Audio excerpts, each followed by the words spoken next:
Hey, very good morning, friends. This is Abhishek here, and again today I'll be picking a topic called self-esteem. Everybody or everyone in this life must have felt like he's not much confident, or he's of low confident, or there is some here or there some problem with that. So have you ever thought what is that? Few people have that level of confidence they can do anything, and and in spite of that, there are few people who do not take a small risk. If you ask him to just open his camera on no, WebEx meeting itself, they will be so much afraid. So that level of low confidence. So what is that differentiates this our thought process, that we become so low confident that we lose a lot of things in our life. We have been thinking in a way which has destroyed our life, but people don't know how to come out of that. So to understand that, let me tell you something. There is something called self-esteem. And before understanding that, let's me differentiate what is high self-esteem and what is low self-esteem. So basically, a person with low self-esteem, they feels insecure.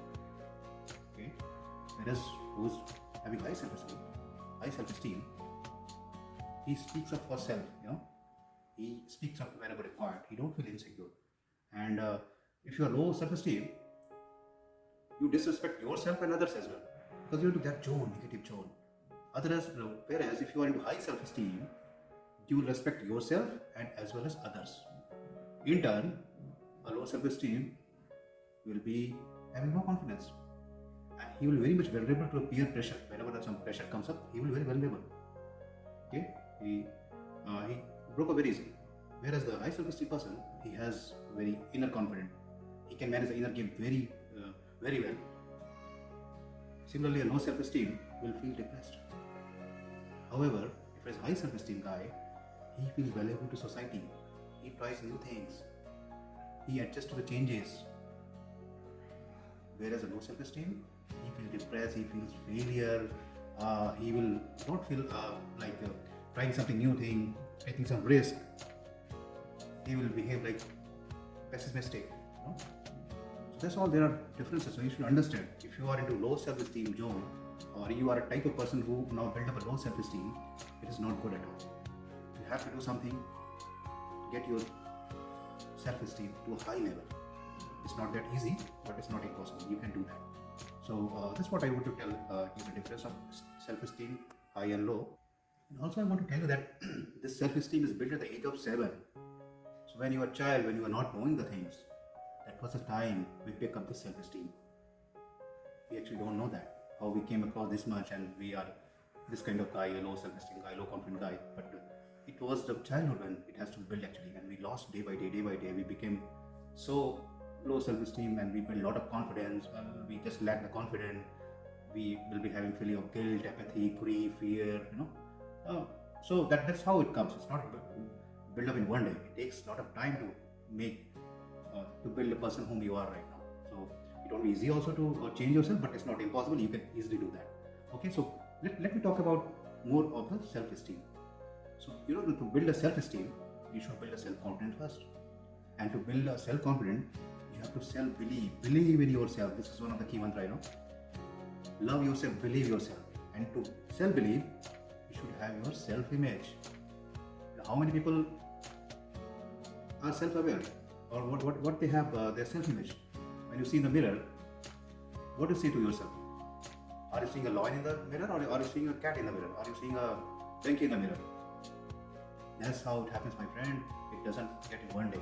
So our self-image, we ourselves has spoiled because of circumstances. Whatever circumstances we have went through, our childhood, our school, our colleges, that has made a person like that. So understand thing, when you have good self-image of yourself, you will get self-belief. And when you get self-belief, you get self-confidence. And a person who has self-confidence will have self-esteem, high self-esteem. Hope I was able to make you understood this thing. And there is why it is important of having a self-image. So see, self-image, once you have good self-image, it gives you some thought. And due to thought, you have some feeling. Due to that feeling, you take some action. And due to taking action, you get some outcome or result.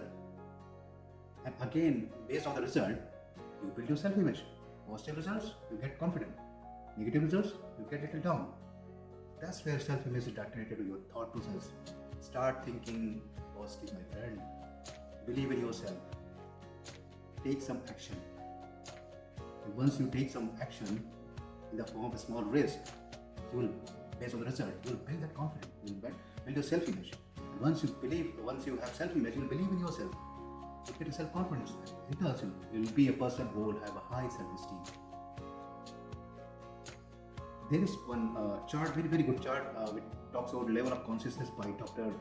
David R. Hawkins.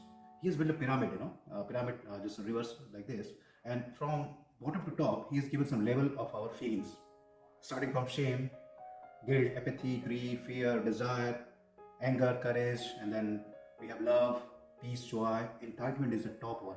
Starting from 20 as a shame, it reaches to somewhere around 1000. So you have to monitor your level of consciousness, which energy zone you are into. If you are into energy zone or a level of consciousness at some 140 or 130, like fear, desire, or anger, majority of the time in your day, you will be in a negative zone. You will be going towards a route of failure, because you are into that zone where everything looks like negative. You will not take action. You will not feel like taking something. You will not feel like waking up early in the morning and to go to job or do something, right? So that has to be tracked and overcome. So that's very good example by Dr. David R. Hawkins. So you should always monitor your level of consciousness, what level you are into. Believe me, if you track it for at least a month, you'll see. Just track it like you are into this zone today at 100 level. 100 is for fear, okay? And just in front of that, write it something like, is it an energy drainer or energy booster? 100 means fear, this is energy drainer, okay? And what is the reason? Just write something. You got fear because you got some work at office. Similarly, you went into some day, you feel like very love, that is a level 500. Note it down, why you are feeling love that? Because you saw some romantic movie, you met somebody, okay? And due to that, your level feeling was to that level. Track it down for a few months, and you feel some trend in your level of feelings and the level of energy, and you try to remove whatever things are the energy drainers. Okay? Try to get into root cause, why you are getting that, why you are feeling most of the time fear, why you are feeling most of the time apathy, and work on that. And you will feel like you try more whichever is giving you high marks, whichever is an energy booster. Like why you're feeling joy, why you're feeling peace, why you're feeling courage, why you're feeling acceptance. Try to get into reason.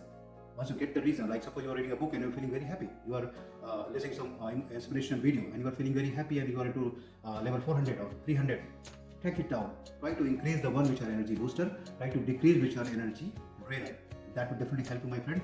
Make a practice of tracking your energy level. Try to work on it. That will definitely help. It has helped me, it is helping me still, and I'm sure you will be able to get benefited. That's all I wanted to talk today. Thank you so much for listening. This is Abhishek. Yes, I know.